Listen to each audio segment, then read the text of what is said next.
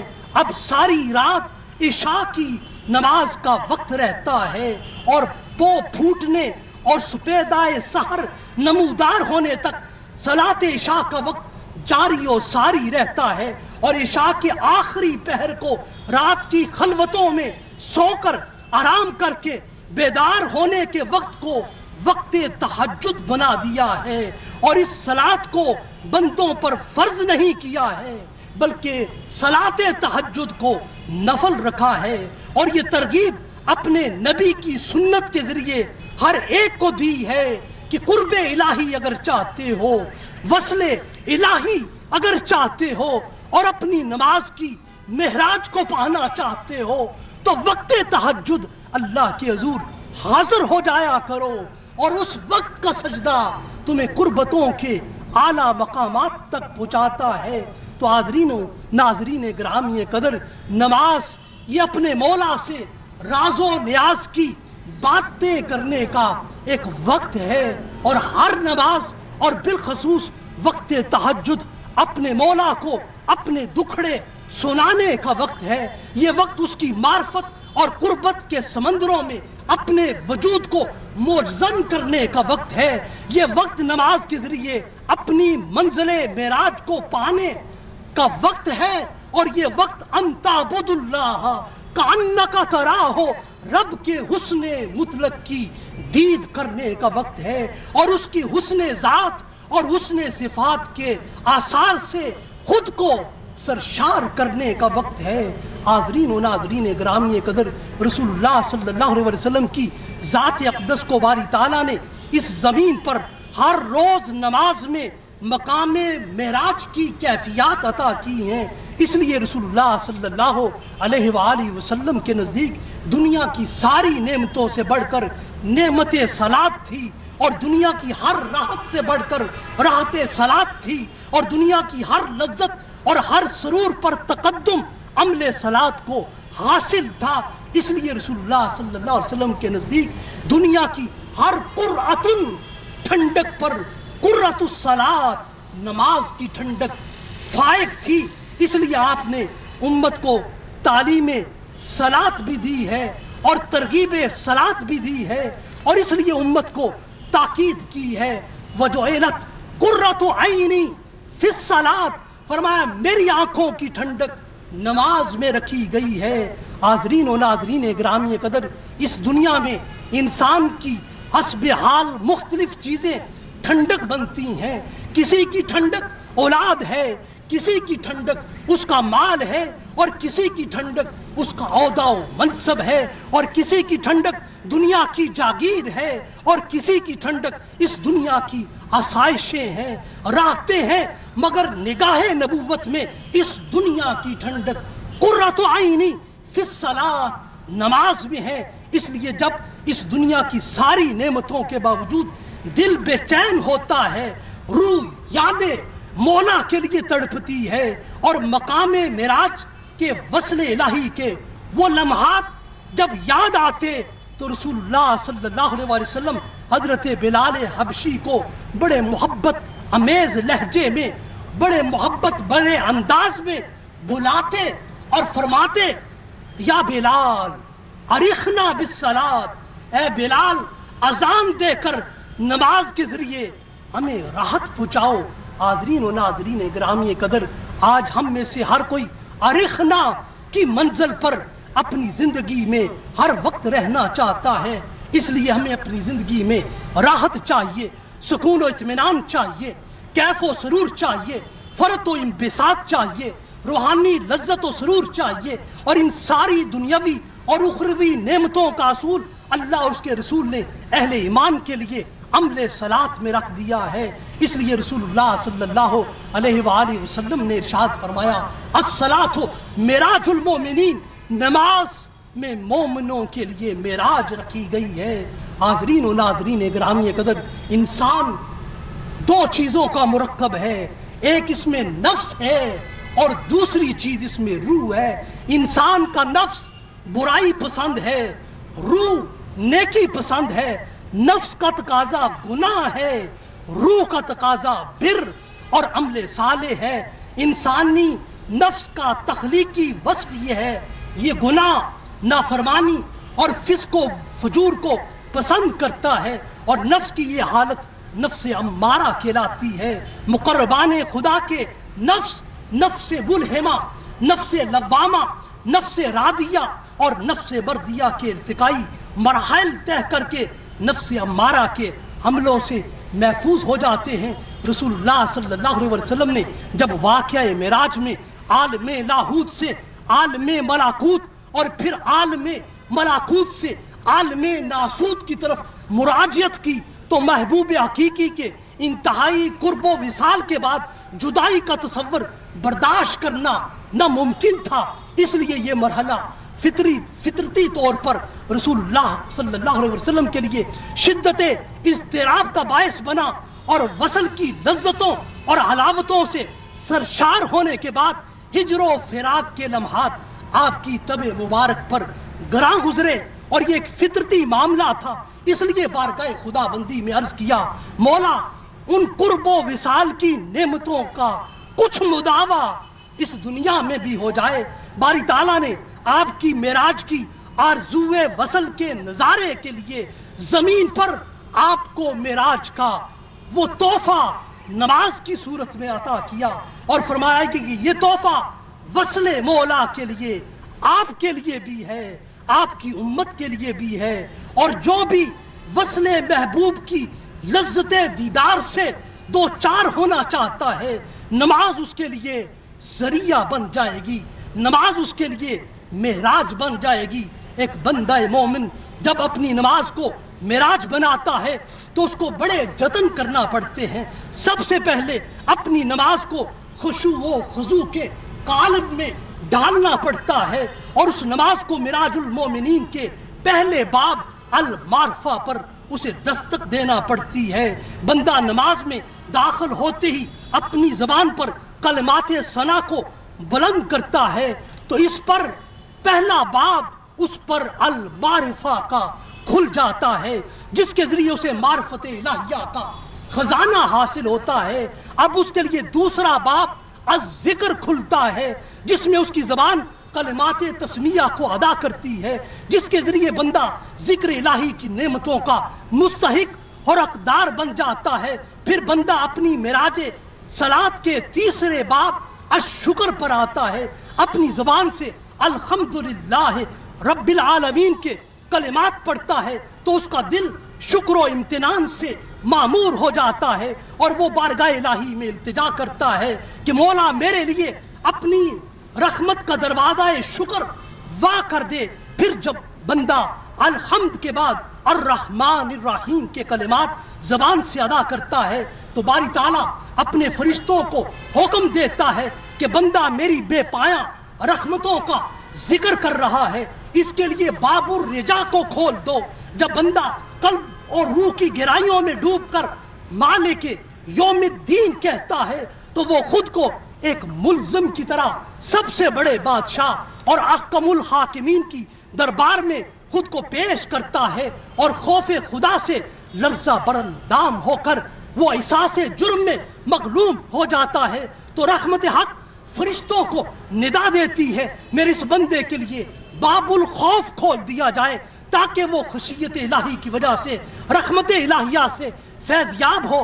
جب بندہ ایاک نعبد و ایاک نستعین کہہ کر اپنی بندگی مولا کا اقرار کرتا ہے تو اس کی بارگاہ سے استعانت کا طلبگار ہوتا ہے تو اس پر باب الاخلاص کھول دیا جاتا ہے، یوں اسے عرفان الہیہ میں اخلاص کی دولت نصیب ہوتی ہے۔ اور اس طرح بندہ جب اہدنا الصراط المستقیم کے کلمات دل کی اتھا گہرائیوں سے کہتا ہے تو اس بندے پر صراط مستقیم سیدھی راہ کا دروازہ جنت کھول دیا جاتا ہے۔ اسی طرح بندہ اپنی نماز میں آگے بڑھتا چلا جاتا ہے اور انعمت علیہم غیر المغضوب علیہم ولا الضالین کے کلمات پڑھتا ہے تو اپنے منہم حقیقی سے اس کے مقام یافتہ بندوں کے زمرے میں شامل ہونے کا تقاضا کرتا ہے، اور وہ لوگ جن پر اس کا غیظ و غضب ہوا ہے اور اس کی راہ سے بھٹک گئے ہیں اور گمراہ ہوئے ہیں، ان سے یہ بندہ کامل اپنی لا تعلقی کا اور اپنی بیزاری کا اظہار کرتا ہے۔ تو اب اس کے لیے باب الاقتداء کھول دیا جاتا ہے۔ غرضے کی سورہ فاتحہ کی ایک ایک آیت بندے کے لیے جنت کے دروازے کھولتی چلی جاتی ہے۔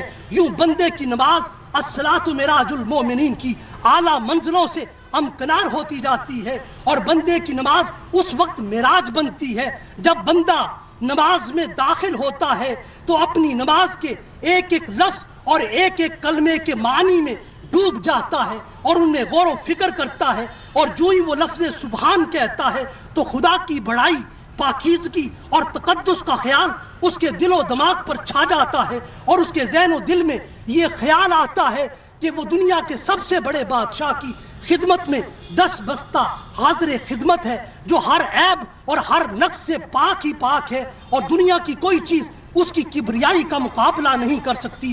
وہی اس کائنات ارضی اور سماوی کا خالق و مالک ہے، وہی سب سے بڑا ہے، وہی شان اکبر اللہ اکبر کا مالک ہے۔ ہر چیز سے بڑھ کر اس کی عظمت ہے، اس کی رحمت سب پر حاوی ہے، اور اس کائنات کے کل عوالم اور کل عالم جن و انس اسی کا محتاج ہے اور اسی کی رحمت کا سوالی ہے۔ جب ہماری نماز میں ایسی اپنے مولا کے ساتھ والہانہ ورفتگی پائی جائے، ایسا سوز و گداز پایا جائے، اور وصل محبوب کی ایسی سرشاری پائی جائے، اور نماز کی ہر رکعت ایسی جذب و مستی کی کیفیت کی حامل ہو جائے، تو ایسی نماز ہی کو الصلاۃ معراج المومنین کہتے ہیں، اور محبوب حقیقی سے وصل کی کیفیات ہی ایک مومن کے لیے الصلاۃ معراج المومنین بن جاتی ہیں۔ حاضرین و ناظرین گرامی قدر، خلاصہ کلام کی طرف بڑھتے ہوئے عرض کروں گا، اس کائنات کی ہر چیز اپنے مولا کی حضور نماز ادا کرتی ہے۔ ہر شے کی نماز اپنی حیت اور اپنی نوعیت کے مطابق ہے۔ قرآن نے اس حقیقت کو یوں بیان کیا ہے، ارشاد فرمایا کل قد علم صلاتہ و تسبیحہ، ہر ایک اللہ کے حضور اپنی نماز اور اپنی تسبیح کو جانتا ہے۔ اس ارشاد باری کے مطابق کائنات ارضی اور کائنات سماوی کی ہر چیز مصروف عبادت اور شاغل اور شامل فی الصلاۃ ہے۔ خواہ نباتات ہوں، جمادات ہوں، شجر و حجر ہوں، چاند ہو، سورج ہو، ستارے ہوں، سیارے ہوں، ہر چیز اپنی نماز میں ہے، ہر ایک اپنی تسبیح و تحلیل میں ہے۔ ہر ذی روح اور ہر غیر ذی روح شامل عبادت اور شامل صلاۃ ہے، ہر ذی شعور اور غیر ذی شعور مصروف عبادت ہے۔ یہ کائنات اپنی تقسیم میں کائنات اکبر اور کائنات اصغر پر مشتمل ہے۔ کائنات اکبر خود تمام حقائق اور مظاہر کائنات پر مشتمل ہے، اور اس کے مقابل انسان اس کائنات میں کائنات اصغر ہے۔ پھر یہ کائنات اکبر دو عالم پر مشتمل ہے، ایک عالم شہادت ہے، دوسرا عالم غیب ہے، اور عالم شہادت یہ ہماری مادی کائنات ہے، اور عالم غیب یہ ما فوق الفطرت ہے، یہ ما بعد طبی کائنات ہے، یہ غیر مری اور غیر محسوس عالم ہے۔ خود انسان کائنات اصغر ہونے کی وجہ سے دو عالم پر مشتمل ہے۔ اس انسان میں ایک عالم شہادت ہے، ایک عالم غیب ہے، اور اس انسان کا عالم شہادت اس کا گوشت پوست اور اعضاء اور جوارے ہیں، اور اس انسان کا عالم غیب اس کی روح ہے، اور اس روح کی حقیقت اور ماہیت کے بارے میں ہمیں کچھ قطعی علم نہیں، صرف اتنا علم ہے، یہ امر ربی ہے۔ انسان عالم شہادت میں بھی سفلیات بھی رکھتا ہے اور علویات بھی رکھتا ہے۔ اس کا فوقانی حصہ دماغ اور قلب کا ہے، اس کا تختانی حصہ اعضاء اور جوارے کا ہے۔ نماز انسان کے عالم شہادت کی بھی ضرورت ہے، اور سب سے بڑھ کر نماز انسان کے عالم غیب روح کی بھی شدید ترین ضرورت ہے۔ انسان کو خود کائنات اصغر کا فرد ہونے کی وجہ سے اس نماز کو قائم کرنا ہے، اس لیے کائنات اکبر کی ہر چیز نماز پڑھ رہی ہے۔ قرآن بیان کرتا ہے کل قد علم صلاتہ و تسبیحہ، ہر کوئی نماز پڑھ رہا ہے، ہر کوئی تسبیح کر رہا ہے۔ اب اس اعتبار سے انسان کی نماز چرند و پرند، اشراط الارض، جمادات و نباتات کی نماز کے مشابہ ہو جاتی ہے اور ان مخلوقات کی نماز انسان کی نماز میں نظر آتی ہے۔ اسی طرح اس فضا میں اڑتے ہوئے پرندے ہیں، یہ ایک لائن میں ایک نظم کے ساتھ فضا میں تیرتے رہتے ہیں۔ یہی منظر ہمیں انسانوں کی نماز میں ایک صف بندی کی صورت میں، ایک لائن کی صورت میں نظر آتا ہے۔ اسی طرح زمین میں وحوش و بہام چلتے پھرتے ہیں، اشراط الارض رینگتے ہیں۔ ان سب کی نماز کی یہ حالت انسان کی نماز میں قیام و رکوع کی صورت میں ہمیں دکھائی دیتی ہے۔ اسی طرح عالم شہادت میں ہمیں درخت حالت قیام میں ہر طرف دکھائی دیتے ہیں اور یہ زمین پر حالت قیام میں نظر آتے ہیں۔ یہ بھی ایک نماز کی صورت ہے جس میں یہ ہمیں نظر آتے ہیں۔ اسی طرح پہاڑ زمین میں ہمیں حالت قعود میں ایک ہی حالت میں ٹھہرے ہوئے دکھائی دیتے ہیں۔ یہ سب انسان کی حالت قعود، حالت تشہد اور حالت قیام کی نمائندگی کرتے ہیں۔ عالم بالا میں قدسیان فلک نماز کی صورت میں صفے باندھے ہوئے مشغول دکھائی دیتے ہیں اور یہ حالت انسانوں کی حالت صف بندی کی ہے۔ غرضے کی اس کائنات کی ہر چیز اللہ کی عبادت میں اور نماز میں مصروف ہے۔ اب یہ ہر انسان پر لازم ہے کہ وہ اپنی نماز کو الصلاۃ عماد الدین بنائے، اپنی نماز کو اسلام کی عمارت کی شناخت بنائے۔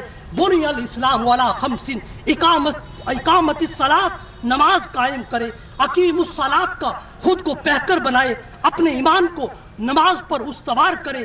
لا ایمان لمن لا صلاۃ لہ، اپنی زندگی کا اور ہر روز کا عمل مسلسل رب اجعلنی مقیم الصلاۃ کو بنائے۔ اپنے بیٹوں کو کلمہ نصیحت یا بنیہ اقیم الصلاۃ کا تکرار کرے اور بار بار اس پر اصرار کرے۔ اپنی نماز کی ہمیشہ حفاظت کرے۔ حافظوا علی الصلوات، اگر وہ صاحب اختیار اور صاحب اقتدار ہو تو اقامت صلاۃ کا فریضہ سر انجام دے اور اللہ کی زمین پر اس نظام صلاۃ کو قائم اور دائم کرے۔ الذین ان مکناہم فی الارض اقاموا الصلاۃ، سنت اسماعیلی کا احیاء کرتے ہوئے ہر روز نماز کا سب گھر والوں سے اہتمام کرے۔ وکان یامر اہلہ بالصلاۃ، نماز کا اہتمام کر کے خود کو دوزخ کا ایندھن بنانے سے بچائے۔ یا ایھا الذین آمنوا قوا انفسکم واہلیکم نارا، نماز کو اپنی اولاد کی شخصیت سازی اور تعمیر ذات کا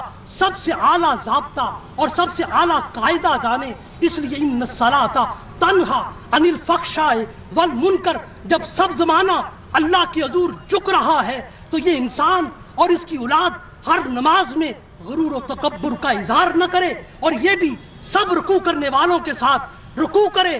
وَارْكَعُوا مَعَ الرَّاكِعِينَ، بلا شبہ نماز کا قیام اعتصام بحبل اللہ کی حیثیت رکھتا ہے اور یہ نماز انتشار سے اور تفرقے سے بچاتی ہے۔ وَاعْتَصِمُوا بِحَبْلِ اللَّهِ وَلَا تَفَرَّقُوا، یہ نماز انسان کی شخصیت میں پابندی وقت کی عادت پیدا کرتی ہے۔ ان الصلاۃ علی المؤمنین کتابا موقوتا، یہ نماز رب کو دن رات یاد کرنے کا ایک بہانہ ہے، ایک وسیلہ ہے۔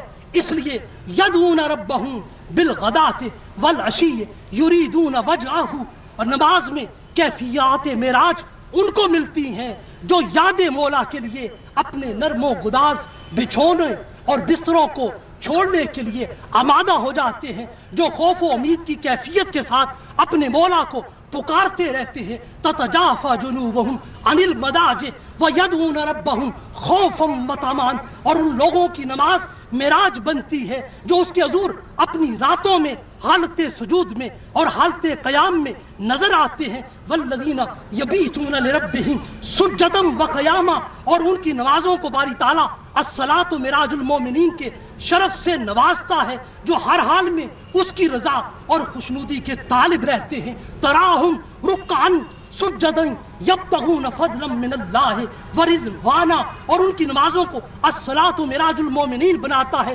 جو اس کے ذکر میں تڑپتے رہتے ہیں اور ہر چیز سے کٹ کر اسی رب کے ہو جاتے ہیں۔ وَاذْكُرِ اسْمَ رَبِّكَ وَتَبَتَّلْ إِلَيْهِ تَبْتِيلًا، باری تعالیٰ ان کی نماز کو معراج بناتا ہے جو اپنے نفس کی خواہشات کو شریعت کے تحت منضبط کرتے ہیں اور ان خواہشات کو خدا نہیں بناتے اور ان خواہشات کی پرستش نہیں کرتے. ارأیت من اتخذ الہ ہواہ، باری تعالیٰ ان کی نماز کو الصلاۃ معراج المومنین بنا دیتا ہے جو رب کی یاد کی خاطر نماز پڑھتے ہیں اور اس کی رضا کو اپنی زندگی کا مقصد جانتے ہیں اور اس کی قربت اور اس کی معرفت کو اپنا سب کچھ مانتے ہیں. جو ان تعبد اللہ کأنک تراہ فإن لم تکن تراہ فإنہ یراک کی کیفیات میں مرغے بسمل کی طرح تڑپتے رہتے ہیں اور اس کی جدائی و فراق میں بے قرار رہتے ہیں، جن کی ہر نماز اس تصور کے گرد گھومتی ہے. اقم الصلاۃ لذکری، اقم الصلاۃ لذکری، اس لیے کہ ان کا وظیفہ دن ہو یا رات ہو یاد مولا ہوتا ہے.